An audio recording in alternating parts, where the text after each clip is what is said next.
Hello दोस्तों, welcome back.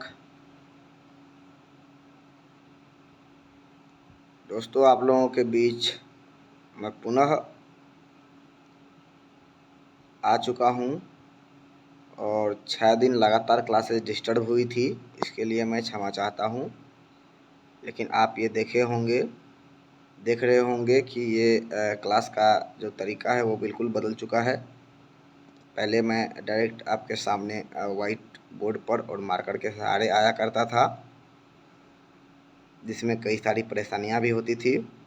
मैं आपको बता दिया था कि टाइम का बहुत प्रॉब्लम है और उसमें टाइम टेकिंग क्लासेस भी होती थी।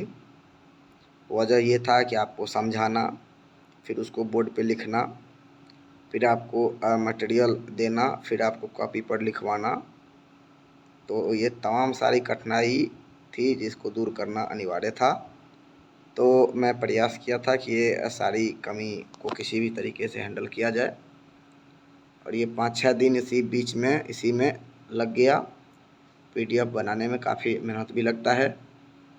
मेहनत लगता है तो क्या हो गया, अंत तक करना ही है और आप लोगों के लिए करना है, तो समझ ही सकते हैं। जब बोल दिया हूँ करवाऊँगा तो करवाऊँगा, इसके लिए आप निश्चिंत रहिए। तो थोड़ा सा मैं आपसे यहाँ पे ये रिक्वेस्ट करूँगा कि आपको यदि पीडीएफ को देखने में कोई परेशानी हो रही है, नहीं दिख रहा है, हो सकता है कि अच्छा से ना भी दिखे, तो यूट्यूब तो एक फीचर्स अवेलेबल कर दिया है कि आप जूम इन और जूम आउट कर सकते हैं। तो थोड़ा सा आप जूम इन कर सकते हैं, थोड़ा सा जूम इन ज़रूर कर लीजिएगा। मैं पीडीएफ के पास में दे दे रहा हूँ, ठीक। और बाकी इसके अतिरिक्त यदि और कोई परेशानी होती है तो आप ज़रूर बताइएगा। तो ये जो आप अभी आपके सामने ये पीडीएफ दिख रहा है और मैं दिख रहा हूँ, तो ये एकदम ट्रायल वीडियो है। इस पर क्या रिएक्शन आता है आप लोग बताइएगा, फिर उसके बाद देखा जाएगा कि क्लासेज के लिए क्या करना होता है, क्या करना पड़ेगा, वो मैं भी जान लूँगा और आप अपना रिएक्शन भी बता दीजिएगा। तो देखिए, ये सब मैं आपको क्लास में डिस्कस कर दिया था और आपको मैं बता दिया था कि आपको मैं पीडीएफ प्रोवाइड करूँगा। ये पीडीएफ बना हुआ है। तो ये अभी पीडीएफ समझ लीजिए कि 2 ही क्वेश्चन के बेसिस में आपको ये पीडीएफ दिख रहा होगा, ठीक है। 2 ही क्वेश्चन के रूप में आपको ये पीडीएफ दिख रहा होगा। तो इसके लिए आप निश्चिंत रहिए, इसके लिए आप बिल्कुल निश्चिंत रहिए। और सब भी पीडीएफ बना हुआ है। तो ये एक डेमो के रूप में मैं आपके सामने आया हूँ, तो इसीलिए ज़्यादा नहीं लेकर के आया हूँ। बाकी आप देख लीजिए, राष्ट्रवाद मैं आपको बता दिया था, उसका यहाँ पे रिटर्न करके दे दिया हूँ आपके बीच। तो यहाँ पे लिखा है कि राष्ट्रवाद एक विचारधारा है। मैं आपको बताया था कि राष्ट्रवाद विचारधारा भी है और आंदोलन भी है। तो आप दोनों मेंशन कर सकते हैं कि राष्ट्रवाद एक विचारधारा और आंदोलन के रूप में भी जाना जाता है, जो किसी राष्ट्र की एकता, स्वाधीनता और स्वाभिमान को प्रमोट करती है। इसकी शुरुआत 18वीं और 19वीं सदी 18वीं और 19वीं सदी में यूरोप में राष्ट्रीय आंदोलन के माध्यम से हुई, जब लोग अपनी राष्ट्रीय पहचान और स्वतंत्रता के लिए संघर्ष करने लगे थे। तो इसकी शुरुआत कब से हुई, मैं आपको यह भी बता दिया था कि शुरुआत तो देखने को ऐसे पुनर्जागरण के काल से ही मिलता है, परंतु उसका वास्तविक रूप और मूर्त रूप जो देखने को मिलता है वो फ्रांस की प्रथम क्रांति, जो कि 1789 में घटित हुई थी, उससे ये मूर्त रूप में सामने उभर कर आता है, ठीक है। तो 1789 हुआ तो वो 18वीं शताब्दी हो गया, और फिर 1789 के बाद 1830-1848 की क्रांति, जिसका कि परिणाम आपको जर्मन का एकीकरण, इटली का एकीकरण, यूनान में राष्ट्रवाद की भावना, ये तमाम सारी घटना यूरोप में देखने को मिलता है। यानी 18वीं और 19वीं शताब्दी में राष्ट्रीय आंदोलन के माध्यम से हुई, जब लोग अपनी राष्ट्रीय पहचान और स्वतंत्रता के लिए संघर्ष करने लगे। स्वाधीनता और स्वाभिमान को प्रमोट करती है। प्रमोट करना मतलब बढ़ावा देना है, ठीक है। अब देखिए, राष्ट्रवाद का क्या कारण है। इसका मुख्य कारण समाज में राष्ट्रीय एकता के प्रति जागरूकता और अपनी भाषा, संस्कृति और स्वतंत्रता की रक्षा करने की इच्छा थी। ये अभी भी है, भाषा के प्रति, संस्कृति के प्रति, स्वतंत्रता की रक्षा करने की इच्छा थी, ठीक है। और इसके बाद ये भी लिखा है कि राष्ट्रवाद ने विभिन्न राष्ट्रों में एकता और राष्ट्रीय की भावना को मजबूत किया। और आज भी विश्व भर में ये महत्वपूर्ण भूमिका निभाती है। आज भी विश्व भर में ये महत्वपूर्ण भूमिका निभाती है। यानी भारत में भी है, अभी भी राष्ट्रवाद की बातें चलती है। मैं आपको जेएनयू का भी रेफरेंस दिया था। उम्मीद है कि मुझे ये ज़्यादा डीप में न ले जाने का आप इरादा से आए होंगे और इस वीडियो को वॉच करते होंगे।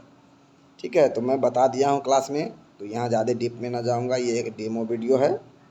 ठीक है, अब नेक्स्ट जो लेक्चर चलेंगी, अगर ये मोड सही रहा और आपका रिएक्शन सही रहा तो मैं इसी मोड में आऊँगा। ठीक है, घबराइएगा नहीं, ये डिजिटल तरीका कहीं बेहतर होता है नॉर्मल से। अब देखिए मैटरनिक युग भी मैं आपको बता दिया था। अब मैटरनिक युग को आप यहाँ पे अगर देखेंगे तो ये तो दूसरा पेज में जाना पड़ेगा। देखता हूँ क्या होता है दूसरा पेज। हाँ, दूसरा पेज का भी व्यवस्था है, एकदम डिजिटली है दोस्तों, तो घबराइए नहीं। अब देखिए मैटरनिक युग क्या है, यहाँ पे लिख करके मैं दिया हूँ आप लोगों के बीच। मैटरनिक एक प्रमुख राजनीतिक नेता थे। तो राजनीतिक नेता की जगह आप राजनीतज्ञ भी लिख सकते हैं। ठीक है, आप राजनीतज्ञ भी लिख सकते हैं। आपको मैं लिख दूँ यहाँ पे राजनीतज्ञ। देखिए राजनीतज्ञ भी आप लिख सकते हैं। थोड़ा सा पेन भी रह गया है कहीं दूसरे जगह। राजनीतज्ञ ठीक है, राजनीतिक थे जो 19वीं शताब्दी में ऑस्ट्रियाई संस्थापक और राजनीतिक विचारक थे। ऑस्ट्रिया का संस्थापक और ऑस्ट्रिया को यूरोप में महाशक्ति के रूप में स्थापित करने का जो श्रेय जाता है वो मैटरनिक को ही जाता है। ठीक है, और इसका जो टाइम पीरियड था वो 1815 से लेकर के 1848 ईस्वी तक रहता है। और उन्होंने वियना कांग्रेस का भी गठन किया था 1814-15 में, जिसने यूरोप में राष्ट्रवादी आंदोलन के बाद स्थिरता लाने का प्रयास किया। राष्ट्रवादी आंदोलन के बाद स्थिरता लाने का प्रयास किया। अब इसके बाद देखिए नेक्स्ट पेज, एक सेकेंड, नेक्स्ट पेज देखिए। फिर मैटरनिक युग 1815 से 48 तक है, एक राजनीतिक और सामाजिक उत्थान का समय था। यानी मैटरनिक युग जो था, जो कि 1815 से 1848 तक का टाइम पीरियड है, वो राजनीतिक उत्थान का समय था, जब यूरोप में राष्ट्रवादी और उदारवादी विचारधाराओं के खिलाफ संवेदनशील और संरक्षणवाद को दोहराया गया था। संवेदनशील उदारवादी विचारधारा मैं आपको बता दिया हूँ लेक्चर में, उम्मीद है कि आप इसको समझ गए होंगे। उदारवादी विचारधारा आप समझ गए होंगे यहाँ पे जो लिखा है। ठीक है, और उसके बाद है कि यह युग उनके नाम पर यानी मैटरनिक के नाम पर मैटरनिक युग के रूप में जाना जाता है, जो सामाजिक और राजनीतिक दृष्टिकोण को व्यक्त करता है। यह युग वैसे है जैसे भारत में गांधी युग। यह युग वैसे है जैसे भारत में गांधी युग 1919 से 1918 ईस्वी तक। ठीक है, देखिए कई जगह गांधी युग 1917 से भी बताया जाता है, 1915 से भी बताया जाता है, लेकिन प्रभावी रूप में जो शुरू होता है वो 1919 रूप से, ठीक 1919 से ही माना जाता है। ठीक है, तो इसके लिए आप इधर उधर ना सोचिएगा कि 1917 होगा 1919 होगा, प्रभावी रूप में 1919 माना जाता है।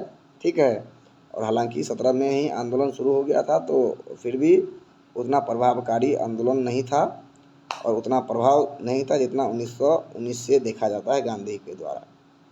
ठीक है, उम्मीद है कि आपको ये समझ में आ गया होगा। अपना रिएक्शन ज़रूर बताइएगा, और ये आप जूम इन करके उम्मीद है कि वीडियो देखेंगे तो फिर आपको समझ में आएगा। बाकी आपके रिएक्शन के हिसाब से नेक्स्ट क्या होगा वो देखा जाएगा। ठीक है, अब देखिए पेज का भी सिस्टम है, एकदम डिजिटलाइज हो चुका है। आप लोगों के बीच क्लास थोड़ी सी वही परेशानी होगी कि देखने में ये PDF का जो कंटेंट लिखा गया है टेक्स्ट को, तो आप इसको जूम करके देख सकते हैं। उम्मीद है कि आप बात को समझ गए होंगे और अपना रिएक्शन ज़रूर बताइएगा। ठीक है, बाकी अगर सब कुछ सही रहा तो इसी मोड में मैं आप लोगों के बीच रेगुलर आऊँगा, और इस मोड में रेगुलर आने में थोड़ी सी कठिनाई का सामना कम करना पड़ेगा। कठिनाई इतना ही होगा कि मुझे जो PDF बनाना पड़ेगा उसमें टाइम लगेगा, और PDF बना करके जो टाइम लग जाएगा एक बार, तो फिर ये आप लोगों के लिए परमानेंट हो जाएगा, और शायद मेरे लिए भी परमानेंट हो जाए। ठीक है, क्योंकि बार बार नहीं बनाना पड़ेगा। बाकी इसमें क्या होता है, व्हाइट बोर्ड जो आपको पीछे दिख रहा है, वाइट बोर्ड में एक परेशानी होती है कि मैं लिखूं मिटाऊं फिर मिटाऊं, फिर आपके लिए फिर PDF बनाऊं, फिर उसको प्रोवाइड करूं, तो एक काम को कई बार करना पड़ता है। ठीक है, उम्मीद है बात को आप समझे होंगे। बाकी अगर सब कुछ सही रहा तो क्लासेज कंटिन्यू चलेगी इसी मोड में। ठीक, bye bye, good night, take care, पढ़ते रहिए, हंसते रहिए, मुस्कुराते रहिए, लेकिन हाँ, अपना रिएक्शन बताना ना भूलिएगा। कमेंट में ज़रूर रिएक्ट करिएगा कि क्या रहा, कैसा रहा। ठीक है, बाकी लाइव भी आऊँगा तो इस मोड में आ सकता हूँ, उसमें कोई हेजिटेशन नहीं है।